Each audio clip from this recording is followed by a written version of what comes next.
Okay guys, I'm going to go over the homework tonight. It's just these 5 problems. Wait, 1, 2, 3, 4, 5, yeah. Um, so if you notice on the back, there's actually a little bit of room, not a ton of room to do some work. So I'm going to make sure I copy this on the back. -2, you might be able to do it on this front, but -2x plus 18. And if you are going to copy it, make sure you get every sign, every number correct. -1 equals 33 minus 4x. I'm going to double check I did that right. -2x plus 18 minus 1 equals 33 minus 4x. Okay. First thing, draw your line. Remember that?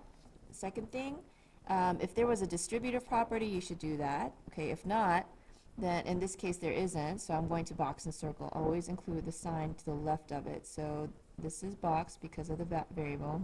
Constants get circled, and then box. Okay, once you've done that, combine any like terms. So I'm going to ignore this side and see on the left side, can I combine any like terms? Like terms are like constants with constants or variable terms with variable terms. So I've got these that are constants, 18 plus a -1, or 18 minus 1. So hopefully when you do that, you get 17. So -2x plus 17 equals, and then 33 minus 4x. All right, read box and circle. If you ever get stuck, read box and circle. Maybe that'll like give you a hint of what to do next. Now here's where I would say do boxes before circles. You can do circles first, but I've noticed in the past that students get confused by that. So I'm going to do boxes first. And what I mean by that is I see a box on both sides, and I see a circle on both sides. So one of them needs to move to the other side to join the other box or circle. So I'm going to move boxes first. Now, you have a couple of choices here. You can say, I'm going to get rid of -2x by putting plus 2x plus 2x and eliminate here, and then it'll join it with a -4x. Or the inverse operation of minus 4x is to add 4x here and also here to the other like term, okay, which will get rid of it here and join it with the -2x here. Maybe I'll try this. I'll add 4x. Whatever you do to one side, you got to do to the other side. Okay, so we got -2x plus 4x, which is 2x. I'm going to bring down the plus 17, bring down my equals, and bring down my 33. Rebox and circle. And now I have a circle on both sides. Now some of you guys want to subtract the 33, but you should subtract the 17. So you get this, it eliminates on this side and it leaves you with the box. So I'm going to subtract, I'm going to have to write extra small here because I'm already running out of room. So I write 2x equals 33 minus 17, 16. And if you box and circle, now I have one box on the left-hand side and one box on the, one circle on the other side, which means I'm ready to divide. So I'm going to divide, divide. This becomes x on the left side, and 16 divided by 2 is 8. So the answer is 8. Okay, let's go to the second box. Okay, the perimeter, okay, that means you add up all the sides. So the perimeter of the trapezoid is 102 centimeters.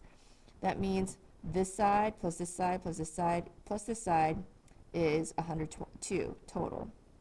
What is the value of a? So we're going to need to set up an equation. So I'm going to add up. Now if you want to, you can do this directly on the page. So I have 12a and I have 6a. I have 10a and 6a, and then I have a plus 8 and -4. And so basically I can combine all of these because I have to add up this side plus this side plus this side plus this side, because that's what perimeter does. Okay, so I'm going to combine all of these, 12 plus 6 plus 10 plus 6, because those are all like terms. So 12 plus 6 is 18, okay, plus the 10 plus the 6 is 34a. So I'm going to write that on the other side. 34a, okay.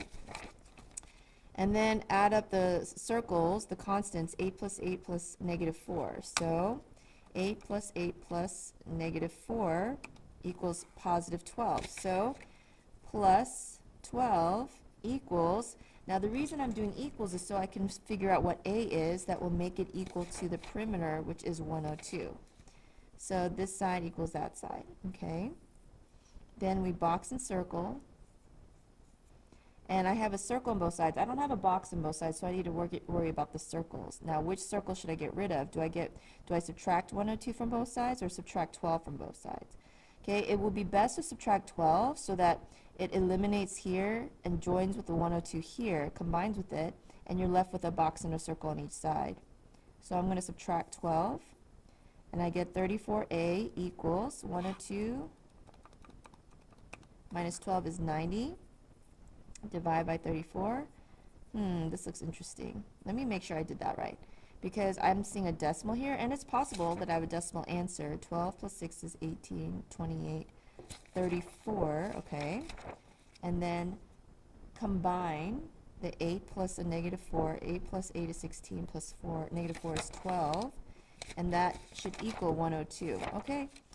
All right, so it's always good to check just in case. So 90 divided by 34 equals, okay, so it's approximately 2.6. And what do they give us any units? Centimeters. So what that means is I can take this decimal and I can plug it in to the A here, the A here, the A here, and the A here, add up all these terms, and they should add up to be 102. I know, that's a little bit of information. Hopefully you'll be able to do this next one the same way. This one looks a little less complicated, but it's exactly the same concept. Now, let's go to the third box. After a 90 degrees clockwise rotation, what are the coordinates of J prime? Thankfully, they're only asking for J prime, so let's go here. Now, you could try to do this visually, but I would just go back to my rules. Now, if you, I know I'm going clockwise, so it's going to go this way. Okay, and it should look like a quarter of a circle, so probably somewhere over here. But if you want to know, I would say to use the rules. So I'm going to write J negative 2 comma 1 on the back. And if I want to do a 90 degrees clockwise rotation, if you want to put the W, you can. Let me double check that I copied that right, negative 2. Okay, remember what you do. Okay, so J prime is going to, remember 90 degrees only always switches. So you have 1 and negative 2, they switched places, but then one of them changes sign. Think about 12 o'clock. Clockwise goes this way, so you need to change the sign of this one. It's 1, 2. Now if you think about it on the picture, it actually ends up right here. Okay, so I was guessing, but it turns out it ends up right there, which is interesting. It ends up on a former point.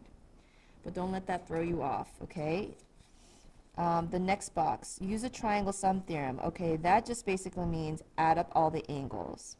Okay, so this angle plus this angle plus this angle, because a triangle only has 3 angles, should add up to be equal to 180.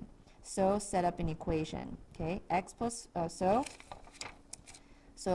one angle plus another angle should equal 180. So what angles do we have? We've got a x plus 42.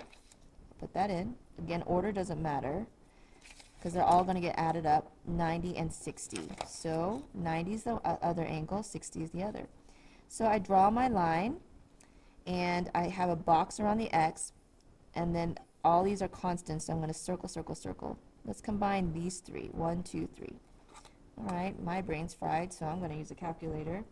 I don't want to make a mistake. 42 plus 90 plus 60 equals 192. So I bring this x down, and because nothing happened with it, so I rewrite it. And I combine all these 3, and it became 192. So that's why I scooted it over. And then we've got this, 180 that gets rewritten. So I'm going to rebox, circle, and circle. Now I don't have a box on both sides, but I do have a circle on both sides. Which one is the best to get rid of? This one, because if you do the inverse operation, it eliminates here, leaving the box by itself, and then joining it with this. So inverse operation is subtract 192,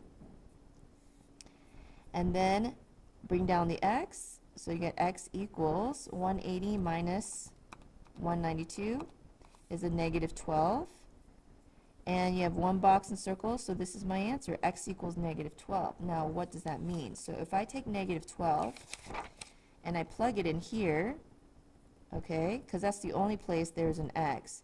Negative 12 plus 42 is 30. Then add it with the 90 and add it with the 60, and it should add up to be 180, okay? All right, and last but not least, find the slope of the line. Now here, we're talking more about this tomorrow, but hopefully those of you that are watching the video, you'll be able to get ahead. So if it helps you, since this says this is the y-axis, I'm going to darken that a little bit, and I'm going to darken the x-axis a little bit as well. Okay, pick two good points, like this one. When I say good, it's like it's not a decimal. So that one is at 0, comma, -4. 1, 2, 3, 4. And this one, hey, like that one's not good. This one's kind of there, but not quite. This one's definitely there. So I'm going to pick this one. 1, 2, 3, 4, 5, 6. Okay, now this one's at 6, comma, 0. So interestingly, these we picked points that one was on the x-axis and one was on the y. It just worked out that way. It doesn't always happen. So I'm going to use my change in y over change in x, which is y2 minus y1 over x2 minus x1. So let me rewrite these points on the other side. I have 6, 0 as one of my coordinates, and 0, -4 as one of my other coordinates. So I'll say that this one's my x1, y1, x2, y2. Now if you want to do it the other way around, you're absolutely free to do that. You will get the same answer ultimately, okay? So I'm going to write, okay, so the change in y over change in x equals y2 minus y1 over x2 minus x1.